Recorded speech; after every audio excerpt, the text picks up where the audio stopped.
Amém. Graça e paz. Que bom que estamos mais uma vez nesta oportunidade. É Deus quem concede, por sua graça, não é? Que estejamos juntos, vivos. Isso já é maravilhoso.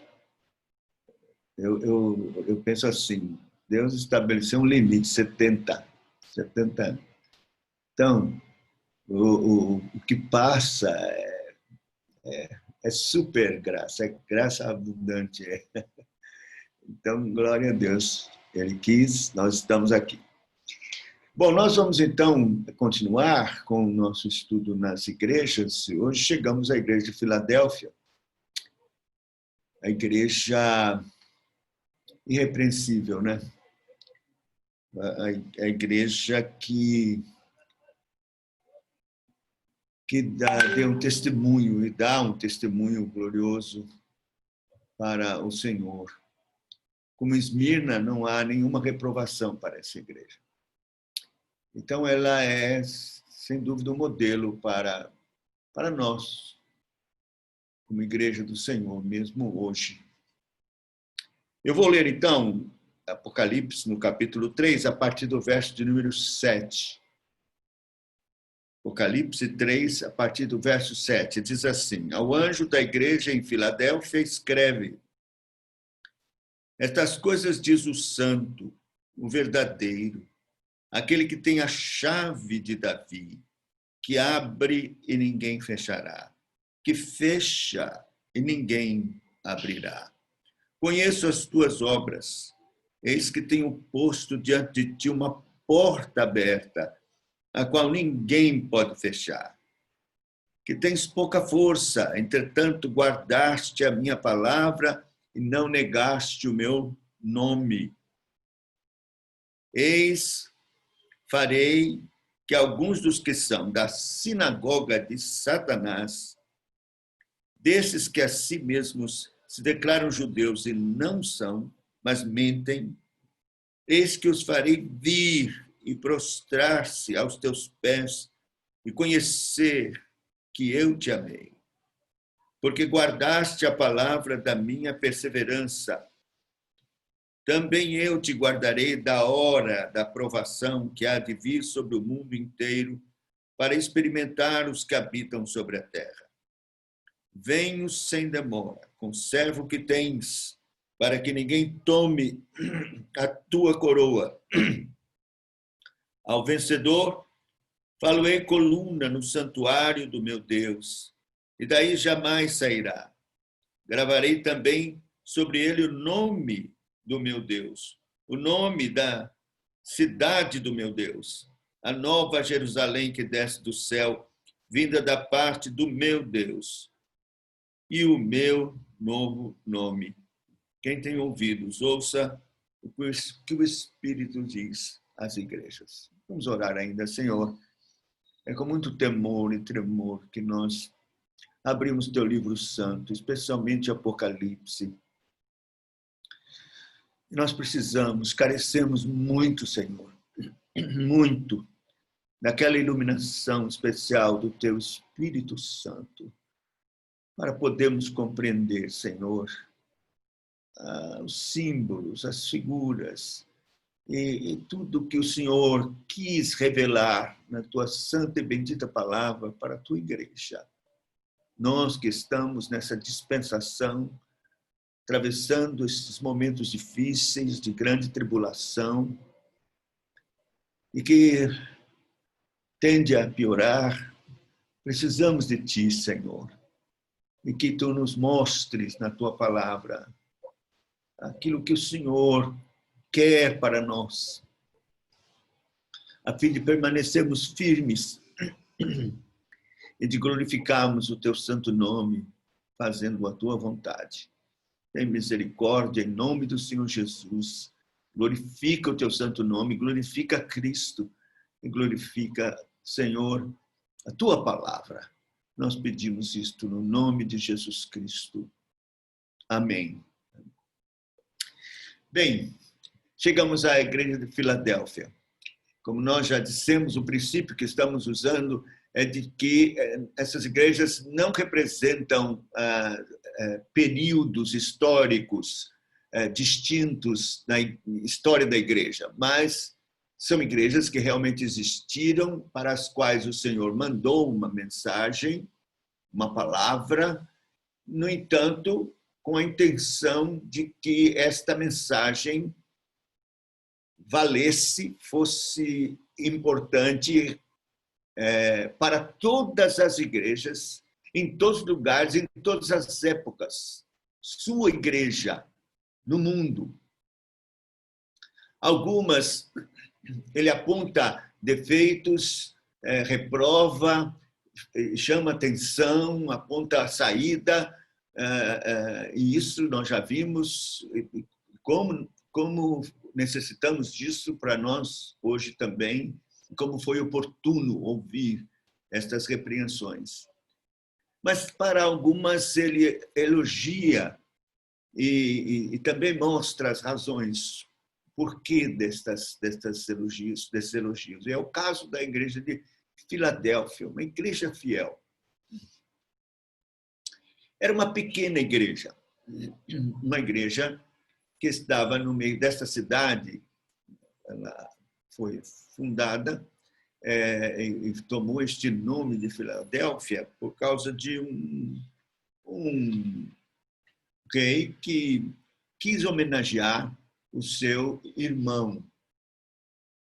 Ele, então, colocou o nome de Filadélfia, que é amor fraternal, né? Amor por um irmão. Ele colocou este nome. Depois ela tomou outros nomes durante a história, por influência dos imperadores. Teve nome de Neocaesarias, uma coisa assim, o nome de um César, novo César. Depois tomou o nome de Flávia por causa do nome de Tito Flávio Vespasiano. Mas a única coisa que é importante é que ela estava no meio de uma rota, era uma estrada extremamente importante, que era uma porta aberta para o Ocidente e era um conduíte, quer dizer, uma via para a propagação da cultura helênica, da cultura grega. Então, ela estava no meio desta rota, desta estrada muito importante. Talvez outra coisa importante é que, mais ou menos no século XVII, Jesus era um adolescente ainda, houve um vulcão que explodiu e destruiu a cidade. Tibério teve que ajudar a cidade a se reerguer. Então, havia muita insegurança. Muitos, por exemplo, saíram da cidade para viver no campo com medo, né? São detalhes que fazem parte da história da igreja de Filadélfia e que talvez possa a mensagem dada pelo Senhor Jesus Cristo levar em conta algumas destas coisas. Porque a igreja é caracterizada por seu espírito missionário. Então, como uma porta aberta para a propagação do evangelho. É muito interessante isso aí, nós vamos ver, né? Também o fato de terem uma promessa de estar numa cidade de onde jamais sairão, né? Fala da insegurança desse pessoal que tinha medo de entrar na cidade, de morar na cidade por causa do vulcão, coisas assim. Mas vamos, então, começar com o primeiro verso, que é o verso de número 7. Ao anjo da igreja em Filadélfia escreve: estas coisas diz o santo, o verdadeiro, aquele que tem a chave de Davi, que abre e ninguém fechará, que fecha e ninguém abrirá. Esse versículo é o verso que vai nortear a mensagem que o Senhor quer dar para todas as igrejas com relação à obra missionária. e depois vocês vão se surpreender, inclusive, com o propósito do Senhor com relação aos judeus que moravam naquela cidade, que eram contrários. O Senhor se apresenta como santo e verdadeiro. Santo e verdadeiro. Quer dizer, ele se apresenta como aquele que é santo e verdadeiro, que são as características do Messias, divinas, de Deus mesmo, né? E isso, certamente, considerando os judeus que não criam que Jesus fosse o Messias, o Santo, e nem verdadeiro, que era um falso Messias. Então, ele se apresenta, não, quem fala aqui é o Santo, é o verdadeiro.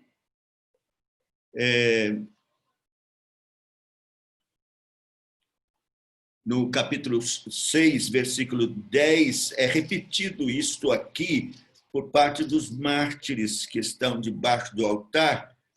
Eles clamam, verso 10 do capítulo 6, com grande voz, dizendo: até quando, ó soberano Senhor, santo e verdadeiro, não julgas, nem vingas o nosso sangue dos que habitam sobre a terra. Soberano Senhor, santo e verdadeiro.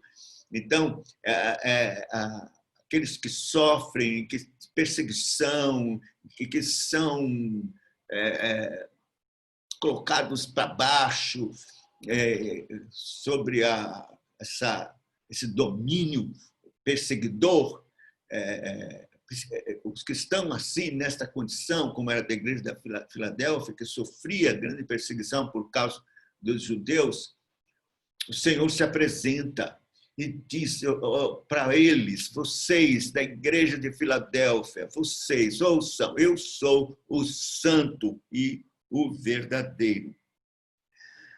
Mas o texto diz assim: o que tem a chave de Davi, que abre, ninguém fechará, e que fecha, ninguém abrirá. Agora, você vê a importância da apresentação do Senhor e da palavra que ele usa, direcionada àquilo que a igreja está precisando.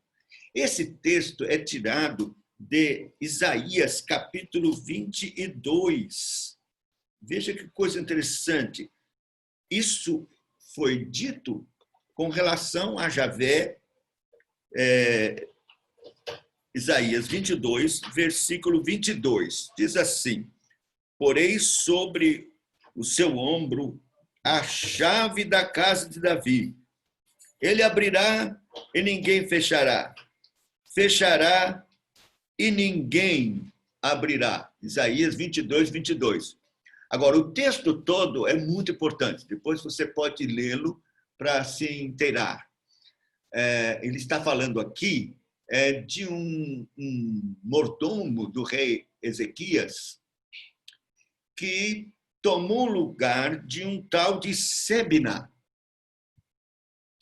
Este Sebna era infiel, era um mordomo infiel e que estava cheio de soberba, inclusive se enriquecendo, provavelmente tivesse planos, inclusive, de tomar o reino, tal de Sebna,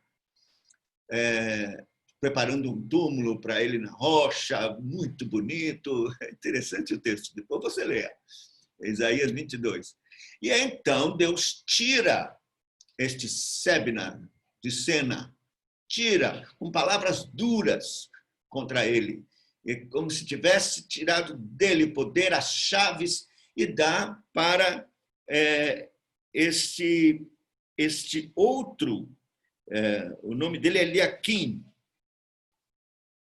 Eliaquim é que toma as chaves, Deus dá para ele as chaves.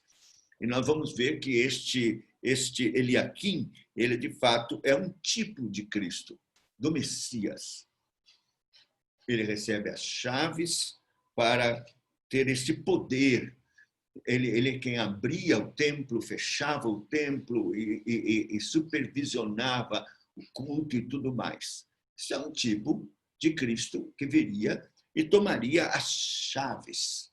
Claro que aqui, com relação a Cristo, não era só a função desse Ilquias, não. Era a função do Senhor soberano que tem domínio e poder sobre a salvação.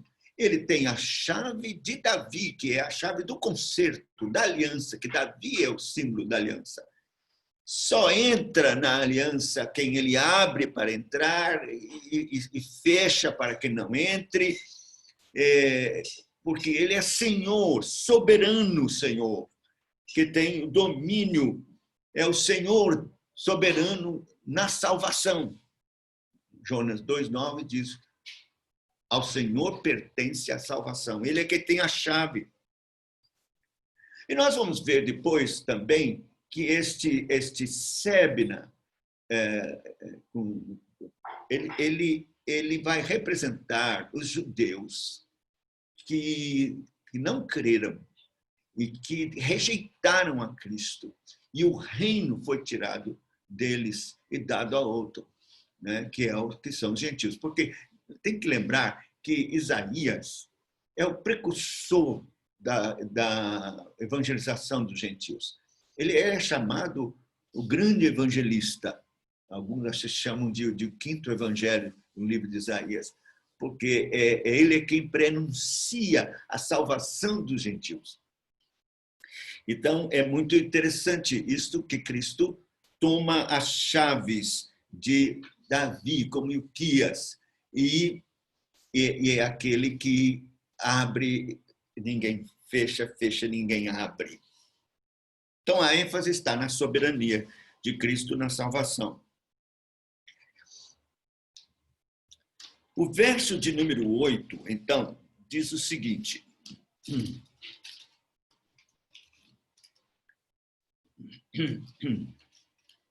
conheço as tuas obras, eis que tenho posto diante de ti uma porta aberta, a qual ninguém pode fechar, que tens pouca força, entretanto guardaste a minha palavra e não negaste o meu nome. Essa porta aberta é de grande significação. Esta é uma igreja missionária, é uma igreja que aparece como fiel testemunha do Evangelho. Mesmo no meio de aflição, ela prega o Evangelho fielmente. Então,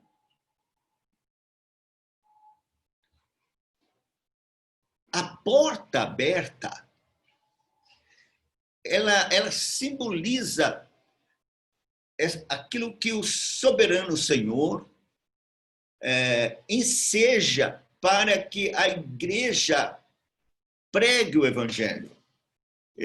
A gente pode ter certeza de que é sobre isso, é sobre a obra missionária que está sendo aqui tratado com relação a essa igreja, porque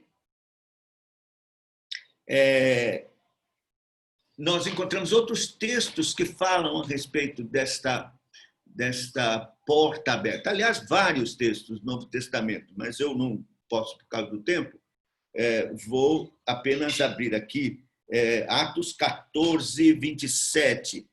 Atos 14, 27, nós temos esta expressão assim: ali chegados, reunida a igreja, relataram Atos 14, deixa eu ver se é 27, é isso mesmo. Isso. Relataram as coisas que fizera, quantas coisas fizera Deus com eles e como abrira aos gentios a porta da fé. Está vendo? Olha, ali chegados, reunidos a igreja, relatamos quantas coisas fizera Deus com eles, relataram, e como abrira aos gentios a porta da fé. Essa expressão, abrir a porta, é uma expressão de oportunidade para pregar o Evangelho. Então, a expressão, portanto, no Apocalipse para a igreja de Filadélfia, é que o Senhor concedeu à igreja esta graça maravilhosa de abrir uma porta para que eles pregassem o evangelho, o que eles fizeram com fidelidade e ainda iriam fazer. Foi uma igreja missionária, uma igreja que realmente realizou a obra do Senhor. Mas o que é mais extraordinário, que para mim me tocou muitíssimo, é que nós vamos ver agora, no verso 9, algo que para mim é surpreendente. Veja, tem a ver com essa porta aberta. Eis farei que alguns dos que são da sinagoga de Satanás, desses que a si mesmos se declaram judeus e não são, mas mentem, eis que os farei vir e prostrar-se aos seus pés e conhecer que eu te amei. Olha, a porta aberta, além da pregação do evangelho para outros gentios, significava também pregar o evangelho para esses judeus que estavam perseguindo a eles. O Senhor promete capacitá-los com graça e poder para fazer com que muitos judeus, inimigos da sinagoga de Satanás, que não reconheciam a Cristo como Messias, se convertessem e viessem e se prostrassem diante deles para adorar a Cristo com eles. Veja, ele diz no verso 8, tens pouca força, quer dizer, pequena, você não tem força em você mesmo, você não tem nenhuma capacidade própria. Eu imagino que eles olhassem para aqueles judeus prepotentes, inimigos, que diziam-se judeus, mas não eram, que eram da sinagoga de Satanás, e que perseguiam, sufocavam a igreja com toda sorte de perseguição. Eles se sentissem fracos, frágeis. Assim, eu sei que vocês têm pouca força, mas, diz assim, entretanto, guardaste a minha palavra e não negaste o meu nome. Significa que o Senhor lhes daria graça abundante, poder do Espírito Santo, para que eles pudessem pregar o evangelho, inclusive para esses judeus incrédulos, mentirosos, falsos, dominados por Satanás. Quer dizer, a ameaça desses judeus, por detrás, era a ameaça do inferno contra a igreja. Mas veja, o Senhor diz, eu sei que vocês têm pouca força, mas vocês têm ficado firmes com a minha palavra, não negaste o meu nome.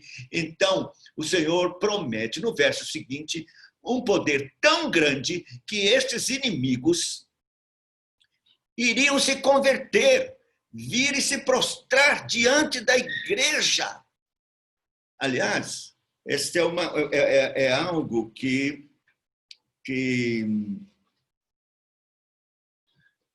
é alguma coisa que é uma alusão feita já a uma promessa que Deus tinha dado para os judeus com relação aos gentios, mas que agora se inverteu. Quer ver? Se você abrir em Isaías 45, versículo 14, Isaías 45.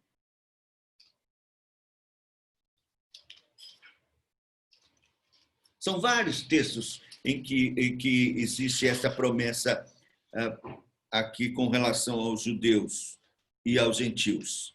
Diz assim, assim diz o Senhor, a riqueza do Egito, as mercadorias da Etiópia, os sabeus, homens de grande estatura, passarão ao teu poder e serão teus, seguir-te-ão, irão em grilhões diante de ti e te prostrarão, e te farão as suas súplicas, dizendo, só contigo está Deus, e não há outro que seja Deus. Está vendo? É uma promessa. Inclusive, tem outro texto que vão pegar na orla do judeu e dizer: queremos estar com vocês, porque Deus está com vocês. Não é? Eu já ouvi, certamente você já ouviu também, muitos que são dispensacionalistas e que acreditam que isso vai acontecer com os judeus, que têm vontade de ser judeu, queria ser judeu, porque tem essa promessa, eles são a cabeça, nós a cauda e tal. Mas está totalmente errado esse pensamento, porque eles rejeitaram a Cristo, foi tirado deles, então, este privilégio e passado para os gentios. Os judeus vão agora reconhecer que o Messias verdadeiro, a quem eles traspassaram, está com a igreja. Eles vão reconhecer e se prostrar e dizer: Deus está com vocês. Eles vão pegar na orla de um cristão e dizer: Deus está com vocês. Então, é uma coisa que me emociona. Eu vou ler o capítulo 11 de Romanos, porque, para mim, isso é da maior importância. Eu sei que existe uma promessa gloriosa de Deus, segundo os dons que são irrevogáveis de Deus com relação aos patriarcas para com os judeus. Isto é, Deus prometeu uma salvação em massa nos judeus nos últimos dias. Eles virão para a igreja. Eles virão e se prostrarão para os crentes da igreja e dizer: Deus está com vocês. Eles vão ser reenxertados. E isso vai ser motivo de uma grande alegria e de um avivamento para uma conversão em massa, tanto de judeus eleitos como dos crentes nos últimos dias. Então, abra comigo, se você tiver com a Bíblia, Romanos, no capítulo de número 11, e veja como o Senhor tem esta promessa. Eu vou fazer questão de ler esse capítulo, porque é precioso demais. É o futuro dos judeus, né?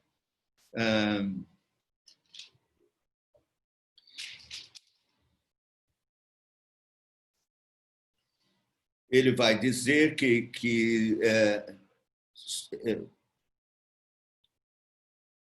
eu não sei se posso ter esse tempo de ler. Eu vou pedir licença aos irmãos para ler, porque é muito importante entender isso. É fundamental nessa carta.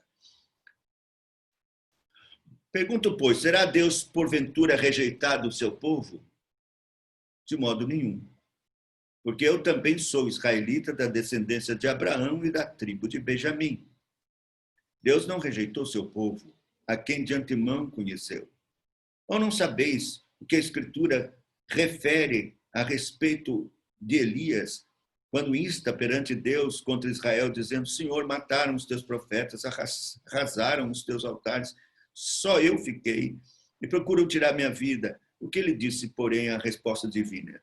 Reservei para mim 7.000 homens que não dobraram os joelhos diante de Baal. Assim, pois, também agora, no tempo de hoje, sobrevive um remanescente, segundo a eleição da graça. Se é pela graça, não é pelas obras. Do contrário, a graça já não é graça. Que diremos, pois? O que Israel buscava, isto não conseguiu, mas a eleição o alcançou.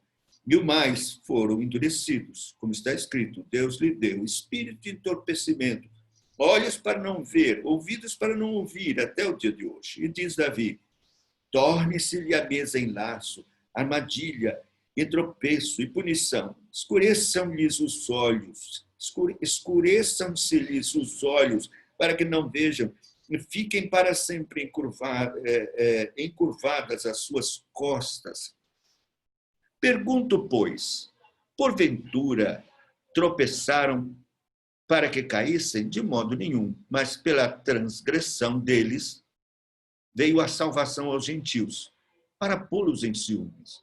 Ora, se a transgressão deles redundou em riqueza para o mundo, e o seu abatimento em riqueza para os gentios, quanto mais a sua plenitude. Dirijo-me a vós outros que sois gentios. Visto, pois, que eu sou apóstolo dos gentios, glorifico o meu ministério, para ver se de algum modo posso incitar à emulação os do meu povo e salvar alguns deles. Porque se o fato de terem sido eles rejeitados trouxe reconciliação ao mundo, que será o seu restabelecimento, senão vida dentre os mortos, que é o avivamento? E se forem santas as primícias da massa, igualmente o será a sua totalidade. Se for santa a raiz, também os ramos o serão. Se, porém, alguns dos ramos foram quebrados, e tu, sendo oliveira brava, gentios nós, foste enxertados no meio deles, e te tornaste participante da raiz, da seiva da oliveira, não te glories contra os ramos. Essa seiva da oliveira é a igreja. Não te glories contra os ramos. Porém, se te gloriares, sabe que não és tu que sustenta a raiz, mas a raiz a ti. Dirás, pois, alguns ramos foram quebrados, para que eu fosse enxertado. Bem, pela sua incredulidade foram quebrados. Falando dos judeus, não é? Tu, porém, mediante a fé, estás firme. Não te ensoberbeças, mas teme, porque se Deus não poupou os ramos naturais, também não te poupará. Considerai, pois, a bondade e a severidade de Deus. Para com os que caíram, severidade. Para contigo, bondade de Deus. Se nela permaneceres, de outra sorte também tu serás cortado. Eles também, se não permanecerem na incredulidade, serão enxertados, pois Deus é poderoso para os enxertar de novo. Pois se foste cortado da que por natureza era a oliveira brava, e contra a natureza enxertado em boa oliveira, quanto mais não serão enxertados na sua própria oliveira aqueles que são ramos naturais. Não é maravilhoso? Então, existe uma promessa de Deus converter muitos judeus. A Bíblia fala que eles verão aquele a quem traspassaram. Haverá um choro em Ramá, isto é, um choro de arrependimento mesmo. E eles serão reenxertados. Claro, os eleitos, né? Porque os judeus são como a areia do mar, contudo, somente o remanescente, segundo a eleição, em que será salvo. Mas serão muitos que serão salvos. E eles virão para a igreja. Não tem esse negócio de dizer assim, tem igreja e Israel. Então, Deus trata com a igreja, depois trata com Israel e tal. Não. O Israel de Deus é a igreja do Senhor. Tanto no Velho Testamento era a igreja, como agora no Novo Testamento é a igreja, é o Israel de Deus. Os judeus rejeitaram, foram cortados, e muitos dos gentios agora nós viemos e fomos enxertados. Mas Deus tem um plano e um propósito no fim de trazer e converter os judeus para serem enxertados de novo na oliveira, que é a igreja. E eles, então, vão reconhecer a Cristo e vão reconhecer a igreja como o Israel de Deus e dizer, é com vocês que está, de fato, Deus. E vão se prostrar para adorar a Cristo juntamente conosco. É isso que quer dizer o versículo, que Deus promete isso. Fortalecer a igreja, o seu testemunho, a sua palavra, para que continue fiel, guardando a palavra, perseverante na palavra, sem negar o nome do Senhor e pregando com autoridade, ousadia, o evangelho para o mundo todo e também para os judeus. E diz que, então, fará com que eles se prostrem diante da igreja. Prostrar-se-ão aos teus pés e conhecerão que eu te amei. Quer dizer, Na verdade, o que aconteceu foi uma inversão. Era para os gentios fazerem isto. Há vários textos que eu não tive tempo aqui de mostrar para vocês, em que se diz que os gentios fariam isso. Deus prometendo isso para os judeus. Mas eles viraram as costas. Eles negaram e não reconheceram a Cristo. O reino foi tirado deles, disse o Senhor Jesus. E agora eles estão endurecidos já há um bom tempo. É claro que têm se convertido judeus, desde aquela época de Paulo e dos apóstolos, têm se convertido judeus, verdadeiramente. Eu sei de trabalhos maravilhosos, extraordinários, missionários, que estão sendo feitos lá mesmo em Israel. E não é trabalho como essa proposta judaizante, messiânica, em que a pessoa, o cara se converte, assim, continua judeu, continua no judaísmo, um judaísmo diferente que reconhece o Messias. Não tem isso, isso é condenado nas cartas do apóstolo Paulo. Eles têm que ser crentes. É claro que culturalmente eles são judeus, vão continuar culturalmente judeus, mas eles virão para a igreja. Como um livro que eu li, que fiquei assim, maravilhado, de um rabino que tem uma igreja evangélica em Israel, com os judeus, e que são, inclusive, reformados com os cultos, com a igreja evangélica. Então, muitos virão. Deus já está fazendo isso. E eles vão reconhecer que, de fato, a verdade está com a igreja do Senhor Jesus Cristo. E vão se prostrar, como nós vimos aqui nesse verso de número 9. Né? Foi o verso de número 9. Eu acho isso precioso. Eu sigo o que você sabia que o nosso símbolo de fé, o Catecismo Maior, na oração do Pai Nosso, quando diz: venha a nós o teu reino, nas explicações do Catecismo diz que nós devemos orar pelos judeus. Orar pelos judeus. É interessante. Então, em vez de ter essa... Não sei, parece que naturalmente existe esse antissemitismo, sabe?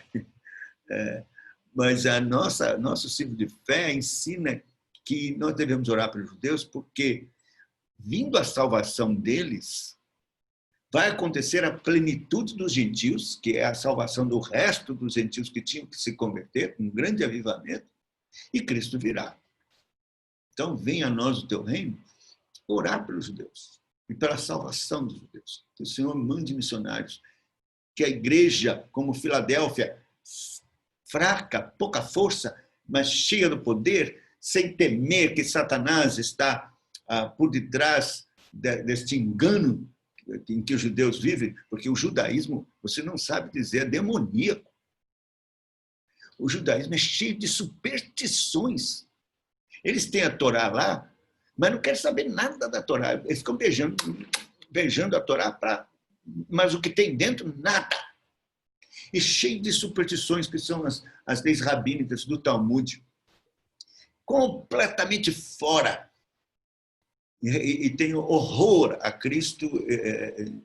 Então, mas a igreja fiel, pregando o evangelho simples da cruz de Cristo, o Messias da cruz, que ressuscitou o terceiro dia e está vivo e voltará. O judeu bendito, magnífico, glorioso Salvador do mundo. Eles vão, pelo poder do Espírito, pela graça e pelo poder do Espírito Santo, porque existe uma promessa na Bíblia para a salvação deles, se converter e se prostrar diante da igreja, dos crentes, e reconhecer, como diz o texto, Eu farei com que alguns dos que são da sinagoga de Satanás, desde que a si mesmos se declaram judeus e não são, mas mentem, eis que os farei vir e prostrar-se aos teus pés e conhecer que eu te amei. Que promessa maravilhosa. Não é só para a igreja de Filadélfia, é para a igreja do Senhor em todas as épocas. Os judeus estão aí. Eles estão amarrados, presos pelo inimigo, cegos, enganados e reunidos como sinagoga de Satanás, sem Cristo, sem Deus, sem esperança no mundo. Não há salvação fora do Evangelho. Não há esperança para nenhum judeu se não se arrepender dos seus pecados e reconhecer Cristo como Messias. E então o Senhor os fará prostrar-se e virem para a igreja. E virem para a igreja. Porque guardaste a palavra da minha perseverança, também eu te guardarei da hora da provação que há de vir sobre o mundo inteiro para experimentar os que habitam sobre a terra. Este é outro versículo importante, porque nós temos um engano. É um engano que, no final, é um engano perigoso, que a maioria das igrejas está entorpecida com este falso ensino dispensacionalista, que ensina o arrebatamento pré-tribulacionista. As igrejas todas ensinam isso, que a igreja vai ser arrebatada antes do anticristo, antes da tribulação. Isso não é verdade. E o pior é que a igreja fica vivendo a sua vida aí descuidada, sem se preparar, porque crê que aceitou Jesus e que vai ser arrebatada antes da grande tribulação. Que a grande tribulação já está, é do auge da grande tribulação, que não vai passar. Não é verdade. Olha, esse texto mostra que não é verdade. Veja o que o texto está dizendo. Diz assim: guardaste a palavra da minha perseverança, também eu te guardarei da hora da provação que há de vir sobre o mundo inteiro, para experimentar os que habitam sobre a terra. Quer dizer, Deus vai guardar, mas vamos passar. São muitos outros textos que mostram isso claramente. Se você for lá para... Eu já contei isso, 1 Coríntios 7, você vai ver uma grande multidão. São os 144 mil, quer dizer, ao total da igreja do Senhor, tanto Velho como Novo Testamento, todos vestidos de branco. De onde vieram? Viemos da grande tribulação. Passaram pela tribulação, muitos deles morreram, sofreram, foram perseguidos, morreram, mártires estão debaixo do altar, porque foram mortos na grande tribulação. E também nós temos outros textos que mostram isso. João, capítulo 17, versículo 15, o Senhor Jesus faz a sua oração sacerdotal e ele diz na oração sacerdotal claramente isso. Não há nenhum vislumbre de que seja diferente disso que está aqui. Veja, João 17, 15. Não peço que os tires do mundo, e sim que os guardes do mal. Então, não vai ser tirado, não. Nós vamos ficar no mundo e vamos ser guardados. Como o texto diz que é isso que vai acontecer. Vou ler de novo. Né? O texto diz assim: porque guardaste a palavra da minha perseverança, também eu te guardarei da hora da provação que há de vir sobre o mundo inteiro para experimentar os habitantes sobre a terra. Eu poderia falar, inclusive, sobre essa palavra tereo, que é guardar, que é a palavra grega, é a mesma palavra que está em João 17, na oração do Senhor. Ele usa a mesma palavra, está lá no grego, tereo, quer dizer, guardar. Então, não é diferente. Apocalipse, se nós vamos estudar, se Deus permitir, você vai ver as tribulações acontecendo através dos 7 selos, das 7 taças, das trombetas. Você vai ver a tribulação, inclusive os 3 cavaleiros, né? Nós vamos ter que ver isso. 4, um é Cristo, e os outros 3 são aflições que fazem parte da grande tribulação. Mas o Senhor promete guardar. Isso aqui é precioso. Então, o que ele promete para a igreja de Filadélfia, ele promete para a sua igreja em todas as épocas, inclusive a igreja que vai passar por esse pico de grande tribulação, enfrentar cara a cara o anticristo, mas sem medo. Porque o Senhor promete estar conosco em todos os momentos. Eis que estou convosco todos os dias até a consumação dos séculos. Quer dizer, vamos experimentar, a igreja vai experimentar a grande tribulação? Vai, mas com Cristo. E vai vencer galhardamente, não pela sua força, não, mas pela graça de Deus. Você pensa o quê? Imagine todos os mártires que enfrentaram a fogueira, foram decapitados, mortos à espada, cerrados ao meio, né? Jogados às feras. Você acha que eles eram melhores do que nós? No quê? Nada, eram cristãos, com suas fraquezas, dificuldades, mas o Senhor lhes deu graça no Espírito Santo e eles enfrentaram galhardamente, com toda ousadia, dada por Deus, veio dos céus e os inundou, de modo que eles enfrentaram assim de uma forma sobrenatural o desafio da morte e da grande tribulação. E será assim conosco. Pode ter certeza, Deus nos dará graça suficiente nesta hora, nesse momento. O verso 11 diz: venho sem demora, conserva o que tens, para que ninguém tome a sua coroa. Essa é uma palavra que Deus está dando para a igreja visível, a igreja dele, como ele fez também com a igreja dele no Antigo Testamento. Ele prometeu coisas maravilhosas, mas fez ameaças também. E infelizmente, a maioria da igreja do Antigo Testamento se enveredou para a idolatria, virou as costas para Deus. Os judeus rejeitaram a Cristo. E isso foi muito triste. E houve essa mudança. Quer dizer, a coroa foi tirada e passada para outro. O reino foi tirado deles. Então, aqui a palavra do Senhor é também para nós. Nós somos a igreja visível do Senhor. Aqueles que são eleitos, que têm seus nomes escritos no livro da vida, vão ficar fiéis.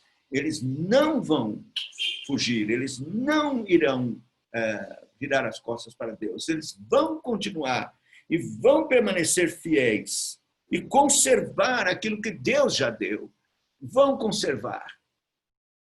Pela graça, pelo poder de Deus. Eles são eleitos de Deus. Mas muitos não vão. Muitos vão se desviar, como já têm se desviado. Muitos serão como Demas, que, diz o apóstolo, me abandonou, seguindo para o mundo. Então, aqui está uma demonstração do Senhor para mim, para você, para a igreja Filadélfia, que está em todo o mundo, em todo lugar. Venho sem demora, conserva o que tens, para que ninguém tome a tua coroa. E diz ainda mais, que há uma promessa maravilhosa.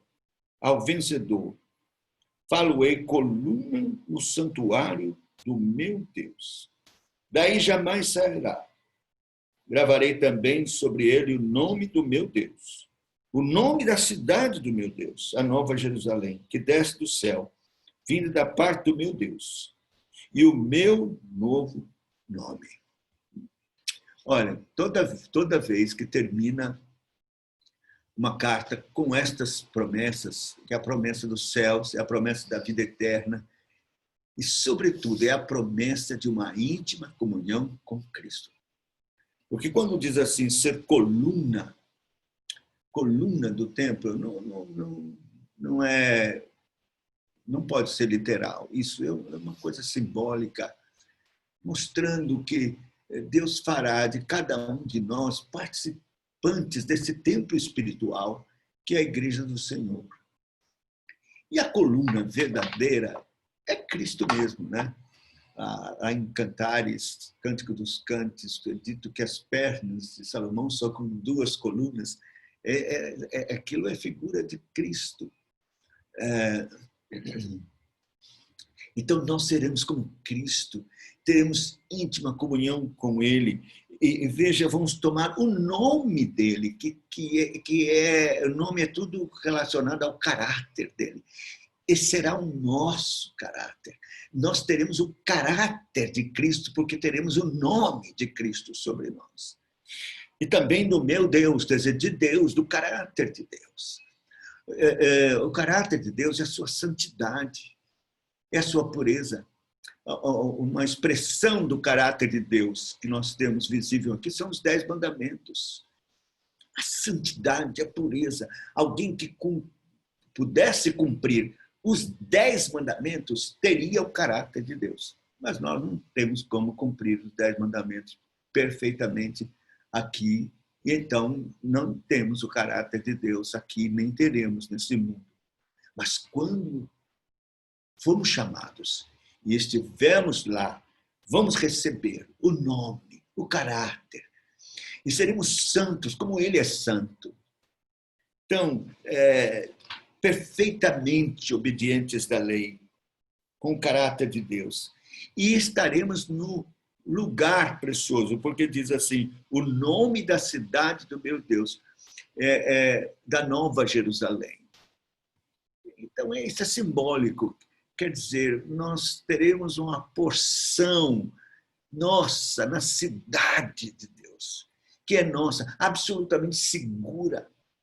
Não há choro, não há tristeza, não há mais dor, não há mais nenhum sofrimento, nada. A cidade eterna, Nova Jerusalém. Então, eu teria o meu nome gravado lá, o nome novo que o Senhor dará. Então, isto é assim, algo tão precioso que o Senhor Jesus promete para que possamos ficar firmes nessa expectativa gloriosa e bendita de estar com Cristo, numa intimidade profunda, maravilhosa com Ele e com a cidade do meu Deus. Que coisa preciosa. Quem tem ouvidos, ouça o que o Espírito diz às igrejas. Quer dizer, é um apelo que é feito para aqueles que são de Deus, que têm ouvidos. Porque não basta ter orelha, tem que ter ouvido. Todo mundo tem orelha, mas nem todos têm ouvidos, nem todos ouvem. Este é um apelo profundo, soberano do Espírito Santo, uma vocação irresistível. Quando o Espírito fala, então os que têm ouvidos vão ouvir. Vão ouvir.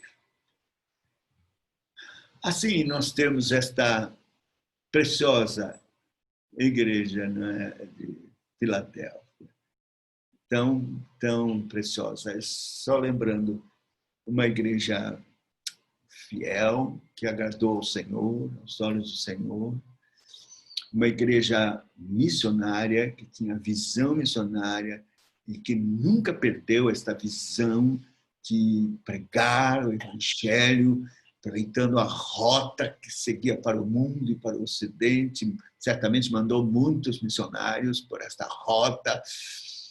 E também chamada para permanecer mesmo fraca, porque quando estou fraco, aí é que eu estou forte, diz o apóstolo Paulo, perseverar na palavra de Deus e não negar o nome, porque foi isso que eles fizeram. Deus lhe deu poder para ser instrumentos e evangelizar, inclusive, os seus inimigos, com uma promessa poderosa de vê-los prostrados diante dos seus pés, adorando a Cristo, reconhecendo Deus, o Senhor, Javé de Israel, o Messias está com vocês. Então, muitos judeus certamente se converteram e vieram para a igreja de Filadélfia por causa do cumprimento dessa palavra. E assim também para nós hoje. Então, estas coisas preciosas, a promessa de Deus nos guardar na tribulação. Então, não vamos ter medo, não. O anticristo vai aparecer. Vamos o enfrentar, em nome de Jesus. As coisas estão piorando, a perseguição está chegando à nossa porta. Fique firme. É precioso ter esta firmeza contra a perseguição. O pastor que está na minha igreja agora, jovenzinho Daniel, ele estava, que ele conhece muito sobre computação, então ele estava como responsável do site das Mulheres Piedosas.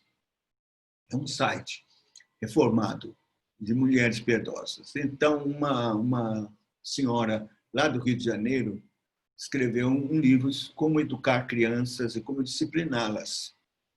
E fala, né, que a Bíblia diz, não deve evitar, não, a vara é importante. Pois bem, ela foi processada e ele também, porque no site ele estava com uma mensagem do livro dela. E o juiz, então, mandou tirar, deu um prazo para retirar do site as mensagens, o livro dela, né? Tanto processou ela como processou o Daniel, o pastor, com uma multa altíssima, se ele não tirar. Claro, eles buscaram a Najuri, que está procurando ajudar. Ele ainda não tirou, porque os advogados disseram para aguardar ele receber a notificação judicial para fazer isso. Perseguição. Está aí, está batendo a porta, a nossa porta. E vai piorar. Mas vai melhorar, porque o Senhor vai nos abençoar como igreja Filadélfia. E vai nos fazer firmes e fiéis como aquela igreja. Para a glória de Deus. Vamos orar pelos judeus. Não esqueça de orar pela salvação dos judeus.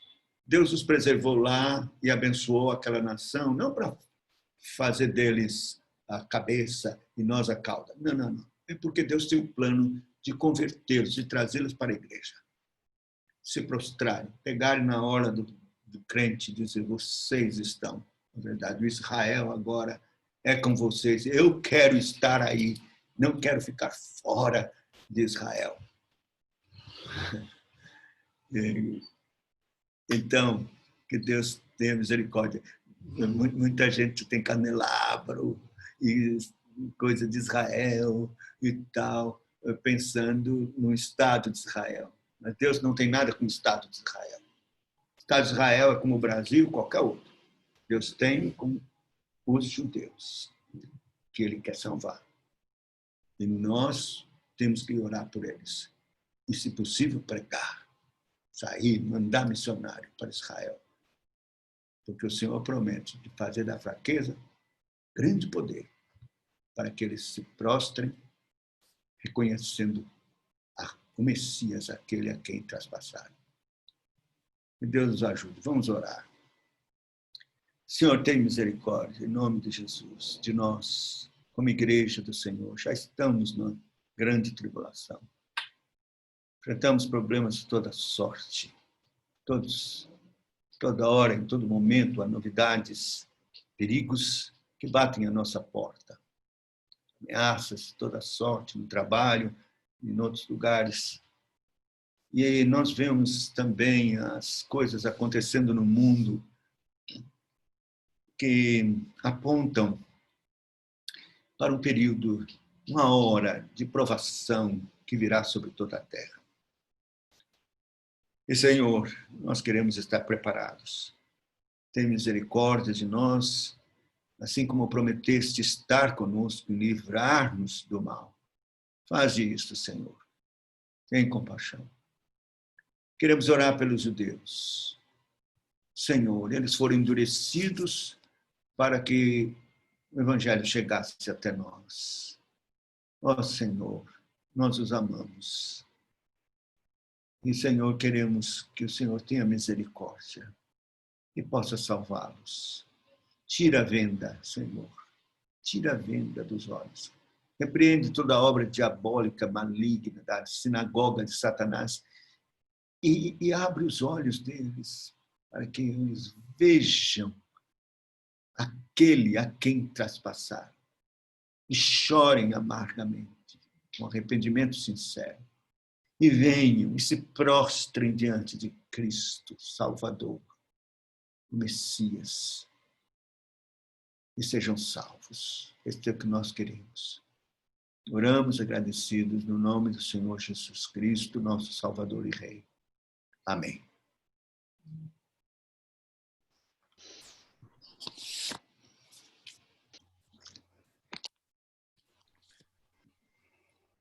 Começou a igreja de quê?